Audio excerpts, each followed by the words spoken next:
അങ്ങനെ അഭി തകർത്ത് അഭിനയിക്കുന്നുണ്ട്. അഭിയെ ഏൽപ്പിച്ച ഗുണ്ടകൾ കൃത്യസമയത്ത് തന്നെ വന്നിട്ട് അഭിയെ അടിച്ച് സ്വിമ്മിംഗ് പൂളിൽ ഇടുന്ന പോലെ ആക്ട് ചെയ്തിട്ട് നവ്യനെ അവിടുന്ന് പിടിച്ചുകൊണ്ട് പോവാണ്. അഭി ബോധമില്ലാത്ത പോലെ അഭിനയിച്ചു കിടക്കുന്നു. അങ്ങനെ നവ്യയും കൊണ്ട് ആ ഗുണ്ടകൾ അവിടുന്ന് പോകുന്നുണ്ട്. നവ്യാണെങ്കിൽ അഭിയേട്ടാ അഭിയേട്ടാ എന്ന് പറഞ്ഞ് വിളിച്ചു പോകുന്നുണ്ട് കേട്ടോ. അങ്ങനെ നവ്യനെ കാറിൽ കൊണ്ടുപോയതിനു ശേഷം അഭി അവിടെ നിന്ന് ഇങ്ങനെ നോക്കി ചിരിക്കുന്നുണ്ട്. അങ്ങനെ നിൽക്കുന്ന സമയത്ത് അഭി ഇങ്ങനെ ആശുപത്രിയിൽ ബോധമില്ലാതെ കിടക്കുന്നെന്നും പറഞ്ഞ് അനന്തപുരിയിലേക്ക് കോള് വരുന്നുണ്ട്. അങ്ങനെ എല്ലാവരും കൂടി ഓടിപ്പാഞ്ഞ് ആശുപത്രിയിലേക്ക് എത്തുമ്പോഴേക്കും അഭി ആണെങ്കിൽ സീരിയസ് സ്റ്റേജില് ഹോസ്പിറ്റലിൽ കിടക്കുകയാണ്. ഓക്സിജൻ ഒക്കെ വെച്ചിട്ട് ഐസിയുവിൽ കിടത്തിരിക്കുകയാണ് കേട്ടോ. പുറത്തുനിന്ന് മാത്രമേ കാണാൻ പറ്റുള്ളൂ എന്ന് ഡോക്ടർ പറയുന്നുണ്ട്. ജലജയാണെങ്കിലോ നന്നായിട്ട് അഭിനയിച്ച് മെഴുകുന്നുണ്ട്. ജലജ പോയിട്ട് നോക്കിയിട്ട് എന്റെ മോൻ ഇങ്ങനെ സംഭവിച്ചല്ലോ. എന്നിട്ട് ജയനോട് പറയാണ്, ജയേട്ടാ എന്റെ മോൻ എന്തെങ്കിലും സംഭവിച്ചാൽ പിന്നെ ഞാൻ ജീവനോട് ഇരിക്കില്ല എന്ന് പറയുന്നു. ഇതേ സമയത്ത് തന്നെ നയനെ പോയിട്ട് ജയനോട് പറയുന്നുണ്ട്, അച്ഛാ എന്റെ ചേച്ചിക്ക് എന്താ സംഭവിച്ചേ, എന്റെ ചേച്ചി എവിടെ എന്നൊക്കെ ചോദിച്ച് കരയുമ്പോഴേക്കും അവളെ ഉടലോടെ സ്വർഗത്തിലേക്ക് കെട്ടിയെടുത്തു എന്ന് പറഞ്ഞിട്ട് ജലജ പറയാണ് കേട്ടോ. അപ്പോഴേക്കും അവള് കിടന്ന് കരയാണ്. ഇവിടെ ഒരു ചിരണ്ടത്തിനെ കെട്ടിക്കൊണ്ട് വന്നേ പിന്നെ ഇവിടെ ഉള്ളവർക്ക് ഗുണ്ടകളുമായിട്ട് തല്ലുകൂടാനേ സമയമുള്ളൂ. കണ്ടില്ലേ എന്റെ മോൻ അങ്ങോട്ടോ ഇങ്ങോട്ടോ ഇല്ലാതെ കിടക്കുക. എല്ലാം ഇവളുടെ ചേച്ചിയും കാരണമാ. രണ്ടെണ്ണം വലിഞ്ഞു കയറി വന്നത് കണ്ടില്ലേ എന്നൊക്കെ പറഞ്ഞിട്ട് ജലജ അവിടെ കിടന്ന് അലമുറ ഇടുമ്പോഴേക്കും ജയൻ പറയാണ്, ജലജ ഇതൊരു ഹോസ്പിറ്റലാണ്, നീ എന്താ ഇങ്ങനെയൊക്കെ തുടങ്ങുന്നത്, മിണ്ടാതിരിക്കുക. ഇപ്പൊ നമ്മളുടെ മോനെ അകത്ത് കിടക്കുന്നത്. അതുപോലെ തന്നെ നമുക്ക് പ്രധാനപ്പെട്ട ഒരാളാണ് നവ്യം. നവ്യയുടെ വയറ്റില് ഒരു കുഞ്ഞുണ്ട്, അത് ഓർമ്മ വേണം. അവരെന്തിനായിരിക്കും നവ്യ കടത്തിക്കൊണ്ട് പോയെന്നുള്ള കാര്യം ആദ്യം ആലോചിക്കണം. അപ്പോഴേക്കും ജലജ പറയാണ്, ദേഹം മൊത്തം സ്വർണം വാരി പൂശി എല്ലാം അവള് കൊണ്ടുവന്നാണെന്ന് കയറി നടക്കുകയല്ലേ. എത്ര പവന്റെ സ്വർണ്ണമാ അവൾ പോകുമ്പോഴൊക്കെ ഇട്ടോണ്ട് പോകുന്നത്. അതൊക്കെ കണ്ട ആൾക്കാര് ഏതെങ്കിലും റൗഡികൾ കണ്ടു കാണും, ആ സ്വർണ്ണമൊക്കെ കൊണ്ടുപോകാൻ വേണ്ടിയിട്ടായിരിക്കും എന്നൊക്കെ പറഞ്ഞിട്ട് ജലജ പറയുന്നുണ്ട്. അപ്പോഴും ആദർശ് അവിടെ നിന്ന് ആലോചിക്കുകയാണ്, ഇതിന്റെ എല്ലാം പിന്നില് എന്തൊക്കെയോ ഒരു കണക്ഷൻ ഉണ്ടല്ലോ. അവളെ കടത്തിക്കൊണ്ട് പോകുന്നു, വിഗ്രഹം കടത്തിക്കൊണ്ട് പോകുന്നു, ഇതിന്റെയൊക്കെ പിന്നില് ആരോ ഉണ്ട് എന്നുള്ള കാര്യം ആദർശിന് വ്യക്തമായിട്ട് മനസ്സിലാവുന്നുണ്ട്. ആദർശ് നായനോട് നീ ഇങ്ങോട്ട് വരാൻ പറഞ്ഞിട്ട് അങ്ങോട്ടേക്ക് വിളിച്ചുകൊണ്ട് പോയിട്ട് പറയാണ്, നമുക്ക് എന്തായാലും അവളെ അന്വേഷിച്ചിറങ്ങാം. അവിടെ രണ്ടുപേരും രാവിലെ പോയെന്ന് പറഞ്ഞപ്പോ തന്നെ എനിക്ക് എന്തോ ഒരു സംശയം മണത്തതാ. ഇപ്പൊ എന്തായാലും അത് സത്യമായി. എന്തായാലും നമുക്ക് അന്വേഷിക്കാന്ന് പറയുമ്പോൾ നയനെ പറയണ, ആദർശേട്ടാ ശരി ഞാനും വരാമെന്ന് പറഞ്ഞിട്ട് ആദർശ് വിളിച്ച് നന്ദനോട് കാര്യങ്ങളൊക്കെ പറയുന്നുണ്ട്. ഇതുപോലെ നവ്യച്ചിനെ കാണാതെ പോയ കാര്യവും അബിയെ ഇതുപോലെ അവര് അടിച്ചിട്ട കാര്യവും ഹോസ്പിറ്റലായ കാര്യമൊക്കെ പറയാണ്. അപ്പൊ നന്ദു പറയാണ്, എന്താ ചേച്ചി നമുക്ക് ഇങ്ങനെയൊക്കെ എന്തോ പ്രശ്നമുണ്ടല്ലോ എന്ന് കരുതാണ്. അങ്ങനെ ഗോവിന്ദൻ എന്താ കാര്യം എന്ന് ചോദിക്കുമ്പം ഗോവിന്ദനോട് അവർ കാര്യങ്ങളൊന്നും പറയുന്നില്ല. കാരണം ഗോവിന്ദന് പെട്ടെന്ന് ടെൻഷൻ ആയെന്ന് പേടിച്ചിട്ട് അവരൊന്നും പറയാൻ നിൽക്കുന്നുണ്ട്. എങ്കിലും ഗോവിന്ദന് എന്തൊക്കെയോ മനസ്സിലാവുന്നുണ്ട് കേട്ടോ. അങ്ങനെ കനകവും ഇത് കേട്ടോണ്ട് നിൽപ്പുണ്ട്. അങ്ങനെ കനകം മാർക്കറ്റിലേക്ക് പോവാണ് സാധനങ്ങളൊക്കെ മേടിക്കാൻ വേണ്ടിട്ട് കേട്ടോ. അപ്പൊ ശരിക്കും ഇതെന്താണ് നന്ദു പറഞ്ഞുള്ള കാര്യം അവർക്ക് മനസ്സിലാവുന്നില്ല. അതായത് നയനയോട് പറയുന്നതാണ്. അപ്പൊ ഇവരോട് അവള് പറയാൻ വേണ്ടിട്ട് കൂട്ടാക്കുന്നില്ല. കാരണം കനക അറിഞ്ഞാൽ ഗോവിന്ദൻ അറിയും, ആകെപ്പാടെ സീനാവെന്ന് പറഞ്ഞിട്ട് ഇവര് മറച്ചു പിടിച്ചാണ് സംസാരിക്കുന്നത്. അപ്പൊ ഇതൊന്നും അറിയാതെ കനകം മാർക്കറ്റിലേക്ക് സാധനം മേടിക്കാനായിട്ട് പോകുന്നു. ഇതേ സമയത്ത് തന്നെ അനന്തപുരിയിലാണെങ്കിലും ചർച്ചകൾ നടന്നുകൊണ്ടിരിക്കുകയാണ്. അനിയും മറ്റുള്ളവരൊക്കെ ഓരോ വഴിക്ക് അന്വേഷിക്കുകയാണ് കേട്ടോ. മുത്തശ്ശൻ ചോദിക്കുകയാണ്, ഇതെന്താ ഇങ്ങനെയൊക്കെ സംഭവിക്കുന്നത്, ആരോടും പറയാതെ ഗർഭിണിയായ പെണ്ണേം കുട്ടി രാവിലെ ഇറങ്ങി പോയതല്ലേ അവൻ, ഇങ്ങനെയൊക്കെ സംഭവിക്കുന്നത് ആര് കണ്ടു? അപ്പോഴേക്കും ജാനകി പറയാണ്, ഇതെന്താച്ചാ വെള്ളരിക്കപ്പെട്ടണോ, ഇങ്ങനെയൊക്കെ സംഭവിക്കുന്നതിന് പിന്നിൽ എന്തെങ്കിലും കാണും, അല്ലാതെ ഇങ്ങനെയൊക്കെ ഇവർക്ക് മാത്രം സംഭവിക്കുന്നേ. ദേവേനി പറയാണ്, ഞാൻ അപ്പോഴേ പറഞ്ഞില്ലേ രണ്ടെണ്ണം വന്ന കുടുംബത്തിൽ കയറിയതിന്റെ ഐശ്വര്യ, ഈ കുടുംബത്തിന്റെ പേരും എല്ലാം നാറിയില്ലേ. ഒരുത്തി മോഡലിംഗ് ചെയ്ത് നാട്ടിച്ചു, ഒരുത്തി മണ്ണ് ചവിട്ടി നാട്ടിച്ചു, ദാ അടുത്തത് വിഗ്രഹം കടത്തി മോഷണ കേസ്, അടുത്തതാ ഈ കേസ്. എന്റെ ഈശ്വര, ഇന്നേ വരെ ഈ കുടുംബത്തിൽ ഇങ്ങനെ എന്തെങ്കിലും ഉണ്ടായിട്ടുണ്ടോ?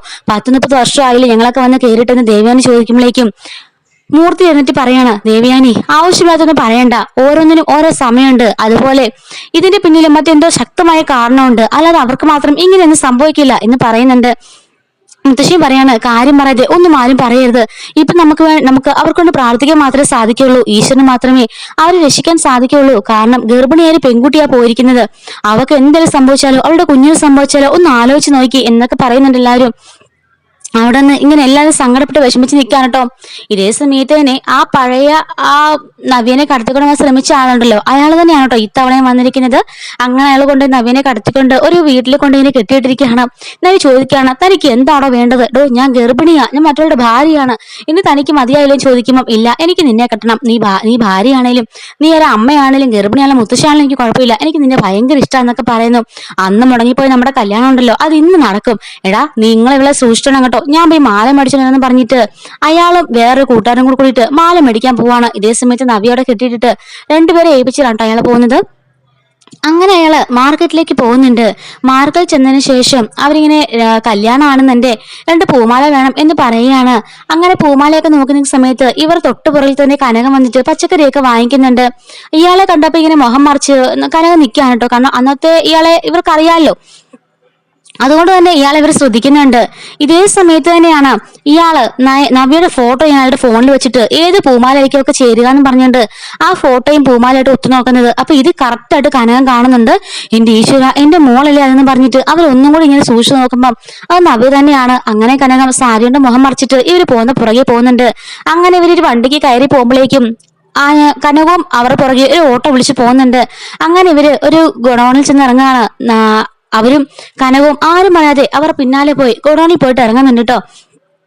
ശേഷം അവിടെ ചെന്നതിന് ശേഷം ഗോഡൌണിൽ ഇങ്ങനെ അവളെ കെട്ടിട്ടിരിക്കുന്നതും കനക കാണുന്നുണ്ട്.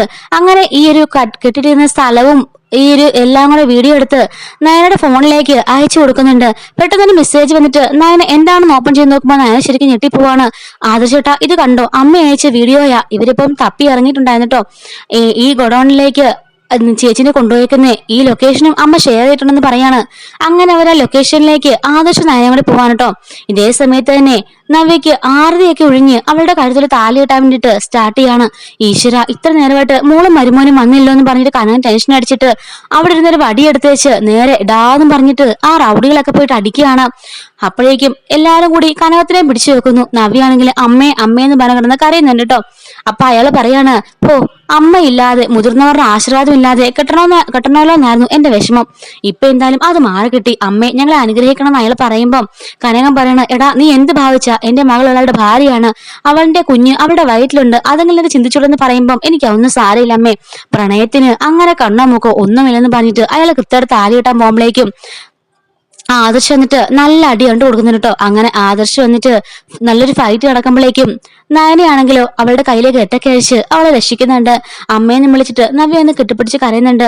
അങ്ങനെ നവ്യാണെങ്കിൽ വീണ്ടും വന്നിട്ട് അവന്റെ മുഖത്തിനിട്ട് അടിച്ചിട്ട് നിനക്ക് എന്താണ് വേണ്ടത്, ഇനി മേലിന് ശല്യം ചെയ്യരുതെന്ന് പറഞ്ഞിട്ട് അവനെ അടിക്കുന്നുണ്ട് കേട്ടോ. ഇതേ സമയത്തിന് ആദർശ് പോലീസുകാരെ വിളിച്ചു വരുന്നുണ്ടായിരുന്നു. അങ്ങനെ പോലീസുകാര് ഇവന്മാരെ എല്ലാം കൂട്ടിക്കൊണ്ട് അങ്ങ് പോകുന്നുണ്ട് കേട്ടോ.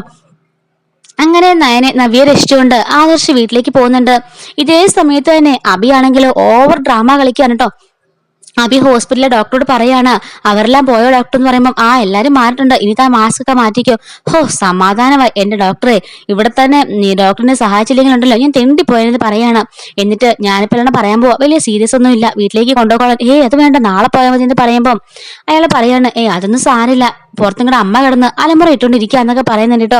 അങ്ങനെ ജയനോട് വന്നിട്ട് ഡോക്ടർ പറയുന്നുണ്ട്, ഇപ്പൊ അയാൾക്ക് ശ്വാസമൊക്കെ വന്നിട്ടുണ്ട്, എങ്കിലും കുറച്ച് ദിവസം റെസ്റ്റ് എടുക്കേണ്ടി വരും, തലയിൽ നല്ല അടി കിട്ടിയിട്ടുണ്ട്, അതുകൊണ്ട് അയാളെ ശ്രദ്ധിച്ചോണെന്ന് പറഞ്ഞിട്ട് ഡിസ്ചാർജ് ആക്കി വിടുന്നുണ്ട് കേട്ടോ.